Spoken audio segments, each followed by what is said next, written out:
장애아동의 현황에서 세 번째로 살펴볼 게 장애아동 가족의 특성입니다. 장애아동 가족의 전반적인 특성에 대해서는 두 가지 관점, 상반되게 제시하고 있는 부분이 있는데요.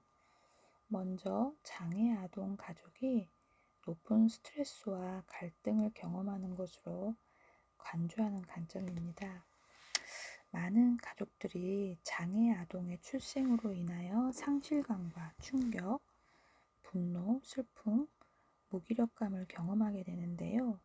장애 아동의 출생은 경제적인 어려움뿐만 아니라 장애 자녀의 특별한 욕구를 충족시켜 주기 위한 육체적, 시간적 부담, 지식 및 기술 부족, 친지나 이웃으로부터의 고립, 자신의 자녀가 장애 아동이라는 사실로 인한 모욕감, 자녀의 미래에 대한 불안감 등으로 인해 가족원들에게 스트레스를 가중시키게 되며 결과적으로는 이는 가족 간의 통합을 저해하는 요인으로 작용하게 됩니다.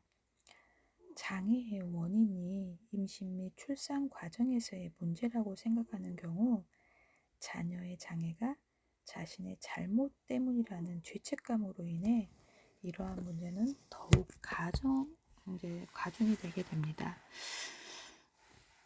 그래서 부모가 관계가 취약한 경우 장애 아동의 출생은 가족 내 갈등을 증폭시키는 원인이 되기도 합니다.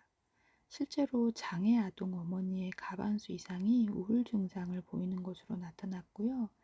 장애 아동을 대상으로 한 기존의 연구는 이 같은 장애 자녀로 인한 부정적인 영향에 초점을 맞추고 이를 해소하기 위한 방안 모색에 초점을 맞추게 됩니다.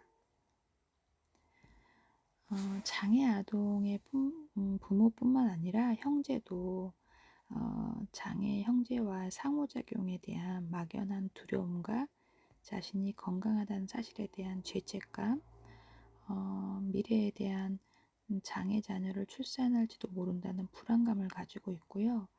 높은 수준의 스트레스와 갈등을 빈번하게 경험하게 됩니다. 이러한 갈등은 주로 장애 아동이 가족 내의 자원을 독점하는 것이고요. 비장애 형제로 하여금 부모의 역할을 수행하도록 기대하는 것에서 비롯되는 압박감, 장애 형제에 대한 부정적인 감정 표현을 억제하는 데서 오는 갈등에 기인하게 됩니다. 그 결과 장애 아동 형제 자매가 싸움이나 거짓말, 도벽 등과 같은 문제 행동을 일으키는 경우도 있지만 이와 반대로 모범생 증후군을 보이기도 한다고 합니다. 이와 반대로 상반되는 관점에서 장애 아동 가족이 반드시 높은 수준의 스트레스와 갈등을 경험하는 것은 아니지만 오히려 장애를 수용하고 이를 극복해 나가는 과정을 통해서 더 강한 가족 결속력과 유대감을 경험하게 된다고 합니다. 가끔 아침에 인간극장 이런 데서 보면 그 특별한 아이들하고 되게 행복하게 잘 삶을 이겨내는 가족들의 그렇게 조명을 받기도 하잖아요.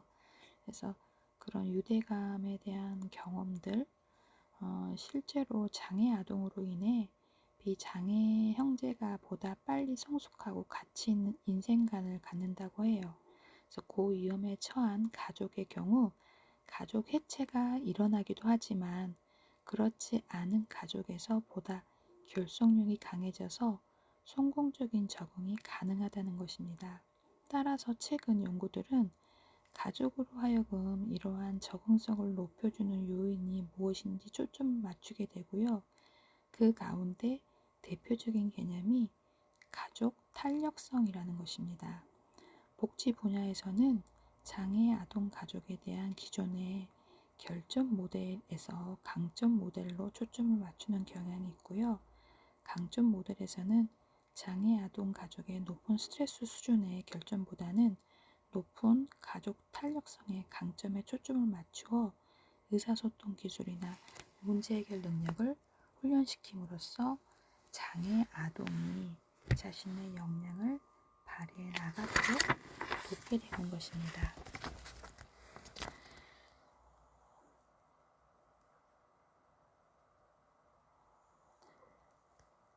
세 번째로 장애 아동 복지 서비스를 살펴볼 건데요.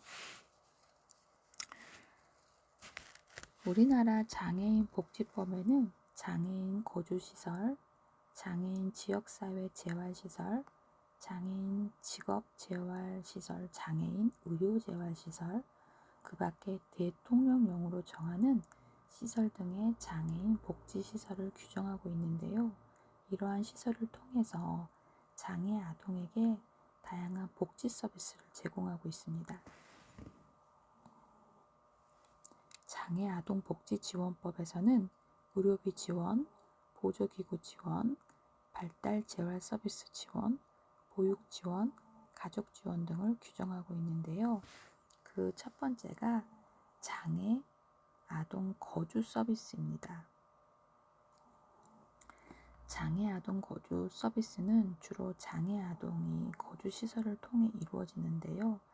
장애 아동 거주 시설은 거주 공간을 활용하여서 일반 가정에서 생활하기 어려운 장애인에게 일정 기간 동안 거주, 요양, 지원 등의 서비스를 제공하는 동시에 지역사회 생활을 지원하는 시설을 말합니다. 장애인 거주시설의 종류는 장애 유형별 거주시설과 중증 장애인 거주시설, 장애 영유아 거주시설, 장애인 단기 거주시설, 장애인 공동 생활 가정으로 구분할 수 있습니다. 장애 유형별 거주시설은 장애 유형이 같거나 유사한 장애를 가진 사람들을 대상으로 주거, 일상생활, 지역사회 생활 등의 서비스를 제공하는 시설로서 지체, 내변면 장애인 거주시설, 시각장애인 거주시설, 청각, 언어 장애인 거주시설, 지적, 자폐성 장애인 거주시설이 있습니다. 중증 장애인 거주시설은 장애 정도가 심해 항상 도움이 필요한 중증 장애인에게 주거 지원, 요양 서비스, 일상생활 지원 등의 서비스를 제공하는 것입니다.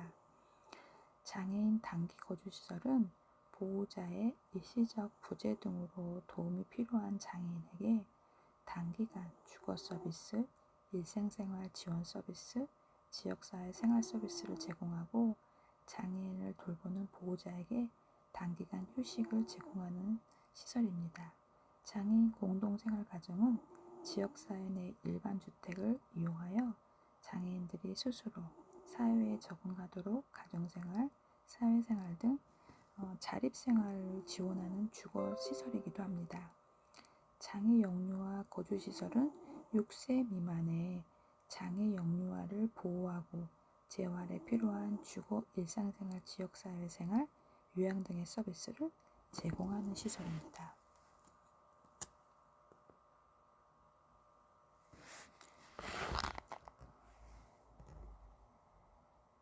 장애 활동의 발달 재활 서비스를 살펴보면요. 장애인 복지법에 근거하고 있는 2007년부터 지역사회 서비스의 혁신 사업의 일환으로 시작된 장애 아동 재활 치료 사업은 2009년부터 본격적으로 시행이 되었으며 2012년 장애 아동 복지 지원법의 시행으로 법적 근거를 마련하고 명칭도 장애 아동 발달 재활 서비스로 변경되어 시행되고 있습니다. 발달 재활 서비스는 성장기 장애 아동의 인지, 의사소통, 적응행동, 감각, 운동 등의 정신적, 감각적 기능 향상과 행동 발달을 위해 적절한 서비스를 지원하고 정보를 제공하는 것을 의미합니다. 장애 아동 재활 치료 사업을 장애 아동 발달 재활 서비스로 명칭을 변경한 배경에는 두 가지 의도가 관련되어 있는데요. 그 하나가 새로운 용어를 통해 재활 치료를 둘러싼 기존의 개념적 혼란을 피하고 장애 아동 재활 치료를 별도의 복지 서비스 영역으로 구축하고자 하는 의도가 있고요. 다른 하나는 치료라는 용어에서 파생되는 의료계와의 갈등 요소를 해소하고자 하는 것입니다. 재활 치료는 재활과 치료로 구성되어 있고 치료는 일정한 처치와 돌봄을 통해 질환을 완치하거나 질환이 사라질 때까지 신체 기능을 유지시키거나 불편함을 최소화하는 것까지 포함하는 것으로 개념할 수 있습니다. 그런데 반면에 재활은 장애를 중심으로 형성되는 개념으로 장애인으로 하여금 신체적, 심리적, 사회적, 생활 능력을 회복시켜 독립생활을 가능하게 하는 것을 의미합니다. 즉, 신체적 기능장애의 회복뿐만 아니라 이로 인해 유발되는 일상생활의 장애도 제거한다는 것을 의미합니다.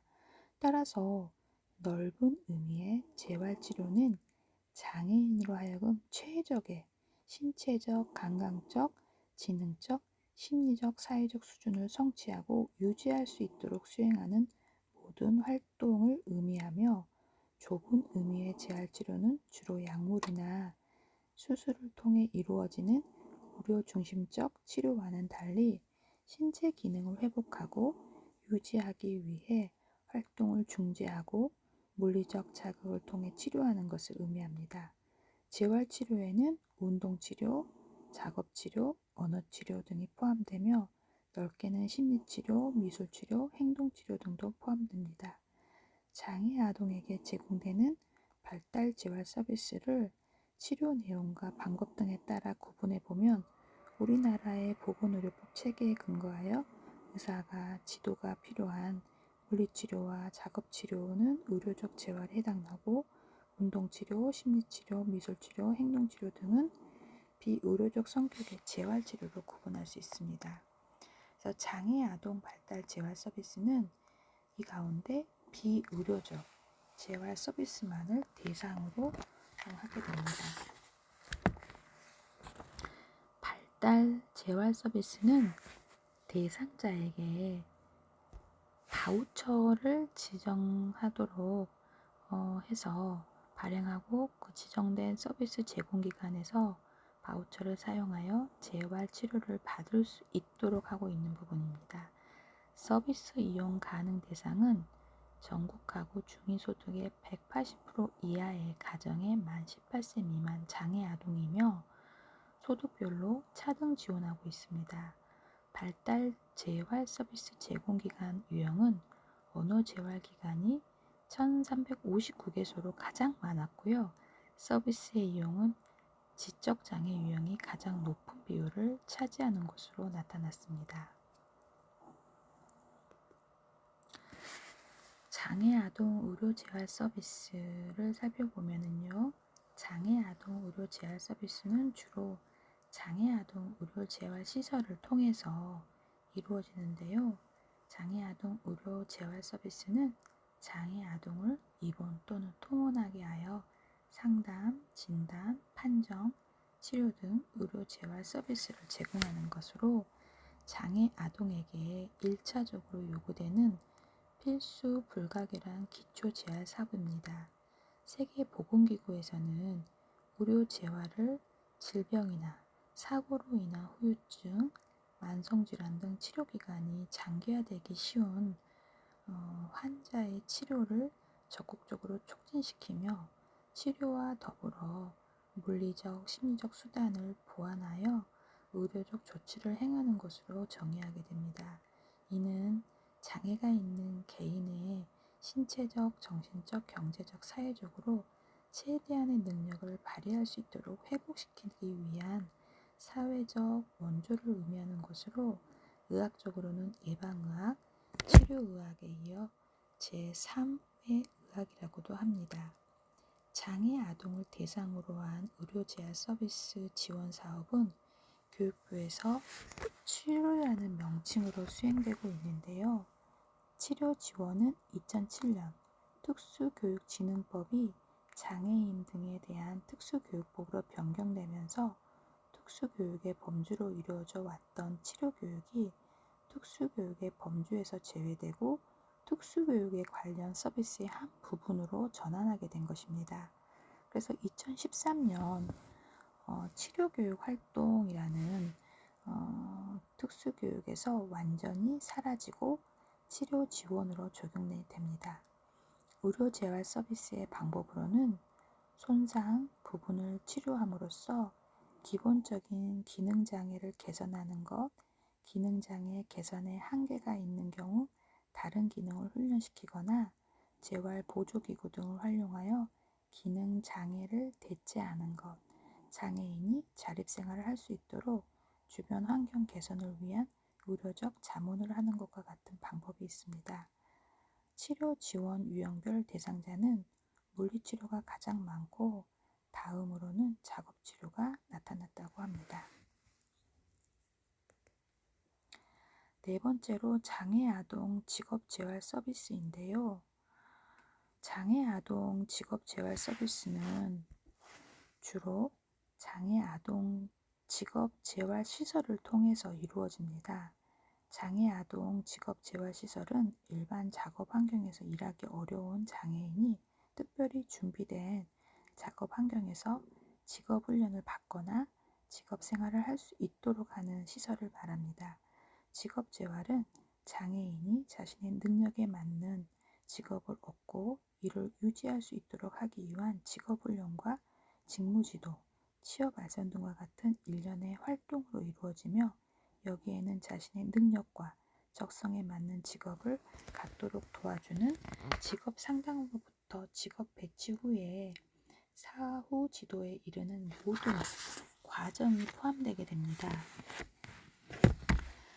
장애인 복지법 21조의 국가와 지방자치단체가 장애인의 적성과 능력에 맞는 직업에 종사할 수 있도록 직업지도, 직업능력평가, 직업적응훈련, 직업의 훈련, 그다음에 취업 알선, 고용 및 취업 후 지도 등 필요한 정책을 강구해야 함을 명시하게 됩니다. 교육재활 서비스는 직업재활 서비스의 기초가 되는 필수 불가결한 기초재활 사업이기도 하고요.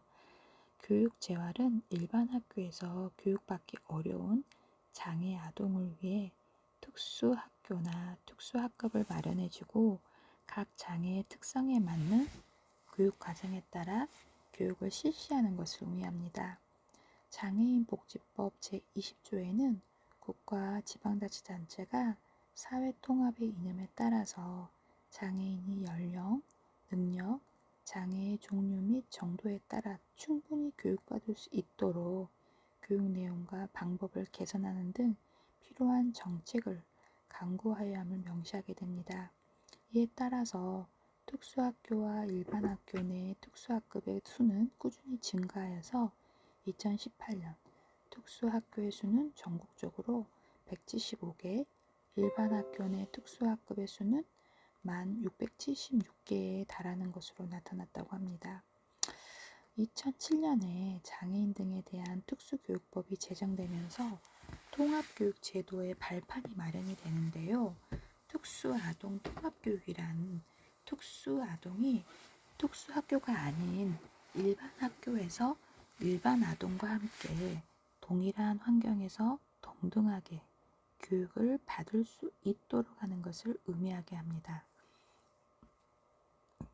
통합교육을 통해서 장애 아동은 사회 구성원으로서 동등한 교육을 받을 권리를 누리게 되며 일반 아동과 사회적 상호작용의 기회도 확대된다고 합니다. 또 뿐만 아니라 일반 아동도 어린 시절부터 장애에 대한 이해의 폭을 넓혀갈 수 있다는 이점이 있다고 합니다. 그래서 이러한 의미의 통합교육은 장애 아동이 일정 시간 동안 일반 교육 환경에 물리적으로 통합하는 시간적 통합 외에도 일반 교육 환경의 교수 활동에 참여하는 교수 활동적 통합과 학급의 교사와 또래들로부터 학급의 구성원으로 수용되는 사회적 통합을 포함한 것이라고 할 수 있습니다. 통합의 교육 초기에는 장애 아동과 일반 아동을 두 개의 분리된 집단으로 구분하고 주류인 일반 아동 집단에 장애 아동을 포함시킨다는 주류화라는 용어를 사용하게 되는데요.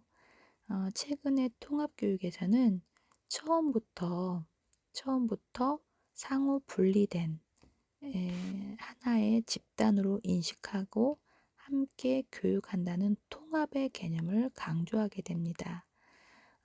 과거에는 특수아동이 일반 학교에 입학하고자 할 경우 해당 학교에서 거부하여도 이를 제재할 적절한 법규가 없는데요. 2007년 장애인 등에 대한 특수교육법이 제정이 되면서 특별한 이유 없이 장애 아동의 입학을 거부할 경우 해당 학교는 형사처벌을 받게 된다라는 2007년 장애인에 대한 특수교육법 제정에 대한 부분을 안내해 드렸습니다. 다섯 번째로 장애 아동 수당 및 양육 수당에 대한 지원 서비스를 살펴볼 건데요. 장애 아동 수당은 장애로 인하여 생활이 어려운 장애 아동의 생활 안정 지원과 복지 증진 및 사회 통합을 도모하기 위하여 보호자의 경제적 수준 및 장애 아동의 장애 정도를 고려하여 매월 일정 금액을 수당으로 지급하는 제도입니다. 정부에서는 2002년부터 장애 아동의 보호자에게 장애 아동 수당을 지급하고 있고요. 수급 대상자는 만 18세 미만에서 20세에서 초중등교육법 2조에 따라서 학교에 재학 중인 자는 포함으로 하고 있습니다. 그래서 18세 미만으로 등록된 장애인으로 국민기초생활보장수급자 및 차상위 계층이며 차등 지급을 하는 부분이 있습니다. 장애 아동 양육수당은 어린이집 및 유치원을 이용하지 않는 아동에 대한 부모의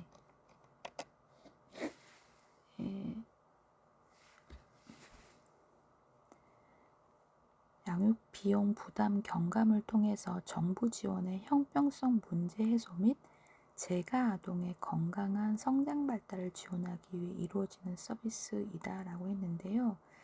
그러니까 그 장애 아동을 보내지 않고 집에서 시설을 이용하지 않으면 시설 이용비를 시설에 지불하지 않는 돈을 이제 집으로 준다는 이야기이기도 합니다. 그래서 장애인으로 등록된 미취학 아동 중 86개월 미만인 대상이고요. 12개월 미만은 월 20만원, 24개월 미만은 월 15만원, 이후 86개월 미만은 월 10만원의 양육수당이 지급이 된다고 합니다. 장애 아동 가족의 양육 지원 서비스를 살펴보겠습니다. 장애 아동 가족 양육 지원 서비스는 이웃과 함께하는 가족 돌봄 문화를 정착시키고 장애 아동에 대한 인식의 전환을 위해서 지역사회 자원봉사자가 장애아 돌봄 서비스를 제공하는 것을 말합니다. 돌보미를 파견해 일시적인 돌봄 서비스를 제공하거나 장애 아동 가족 대상의 상담, 모임 등 휴식 지원 프로그램을 제공함으로써 장애 아동 가족의 돌봄 부담을 줄이고 보호자의 정상적인 사회활동을 돕기 위해 이루어지는 사업입니다. 장애 아동 돌봄 서비스는 만 18세 미만 장애 아동을 양육하는 가정을 대상으로 한 가구당 60시간의 돌봄 서비스의 휴식 지원 프로그램을 제공하며 선정 기준은 기준 중 중위소득 120% 이하인 장애인 정도가 심한 아동을 대상으로 합니다. 이에 따라 장애아 돌보미는 학습 놀이 활동, 안전 신변 보호 처리, 외출 지원, 장애아 가족에 대한 고충 상담, 건강관리 및 응급조치 등에 대한 담당을 하게 되고요.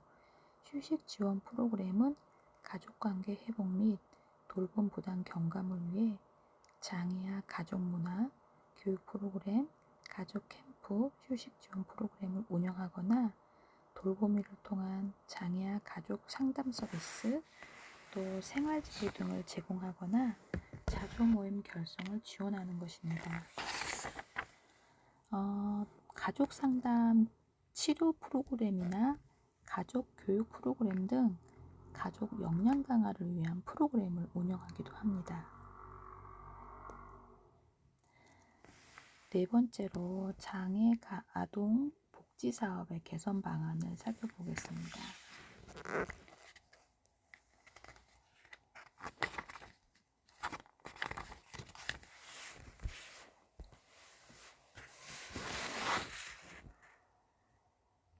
장애 아동을 위한 복지 서비스는 다양한 재활 서비스를 중심으로 이루어지고 있으나 다음과 같은 점에서 개선이 필요합니다.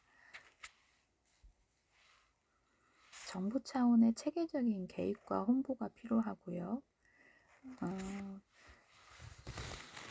이건 우선적으로 개선해야 할 과제 가운데 하나인데요. 장애가 발생한 이후에 복지 서비스도 중요하지만 이에 앞서 예방을 위한 노력이 강화되어야 한다는 점입니다. 출산 전에는 모자 보건 사업의 강화와 임신부를 대상으로 하는 유전 상담 등을 통해서 장애의 원인이 되는 질병을 조기에 발견하고 치료하는 것이 필요한데요. 출생 이후에도 교통사고, 산업재해, 약물 중독 및 환경오염 등에 대한 장애 발생을 예방하기 위하여 필요한 조치가 강구되어야 하는 부분입니다. 미숙아나 조사나 저소득층 자녀 등과 같이 장애로 발전될 수 있는 가능성이 높은 집단을 대상으로 이를 차단하기 위한 노력이 이루어져야 하는 부분입니다. 그래서 우리나라에서 장애 아동에 대한 양육 책임은 전적으로 부모에게 있으며 부모의 노력 여부에 따라서 서비스의 수혜 여부도 달라집니다. 부모들은 학교 입학이나 복지 서비스 이용 등의 다양한 문제 상황에 직면하게 되어 자녀에게 적절한 서비스를 찾아다니며 여러 기관을 전전하게 되는 부분이 있습니다. 부모의 정보력과 경제력에 의한 장애 자녀에 대한 서비스의 질이 결정되는 부분이고요. 부모가 찾아다니는 복지 전달 체계는 부모의 능력에 따라서 또 다른 사회적 불평등의 요인이 작용하게 됩니다. 그래서 정부 차원에서도 복지 서비스의 제도 개선을 위한 체계적인 개입과 홍보가 필요하다는 것입니다. 이러한 문제점을 개선하기 위해서 먼저 장애아 출생 시 보건소나 동사무소에서 장애 등록을 할 때 복지 전담 공무원과 상담을 통해서 이들에게 필요한 병원, 치료기관, 조기 교육기관 등의 정보를 지속적으로 제공받을 수 있도록 샵 서비스 체계 구축을 하는 것이 필요하다고 합니다. 서비스 기관에서 초기 면접으로 인한 시간과 인력 낭비를 막고 장애 아동에 대한 정보를 공유할 수 있도록 해서 관련 기관 간의 네트워크 형성이 필수적이라는 부분이고요. 정책에 대한 직접적인 홍보와 기관 연계를 지원해야 하는 부분입니다. 지역사회나 기관에서도 실시하는 복지 서비스를 단순히 홈페이지에 공지하는 것만으로도 그칠 것이 아니라 공공기관이 정책에 대한 홍보의 주체가 되어서 적극적으로 우편 발송, 전화, 가정 방문을 통해서 직접 홍보해야 하는 부분입니다. 이를 통해서 장애 아동의 부모가 스스로 기관의 서비스의 대상 여부를 확인하지 않아도 정보력이 없는 부모나 장애 아동들이 서비스에 대해 제외되는 일이 없도록 해야 한다는 것입니다. 그래서 아동복지 전달 체계란 아동복지 서비스의 공급자와 소비자를 연결시키기 위한 조치적인 장치라고 할 수 있는 것입니다. 실제로 서비스가 필요한 사람이 복지 대상자로 선정되기보다는 상부에서 지시하는 예산에 맞게 수혜자로서 수가 미리 결정되고 그 수에 따라서 대상자도 결정되는 문제가 있다고 볼 볼 수 있습니다.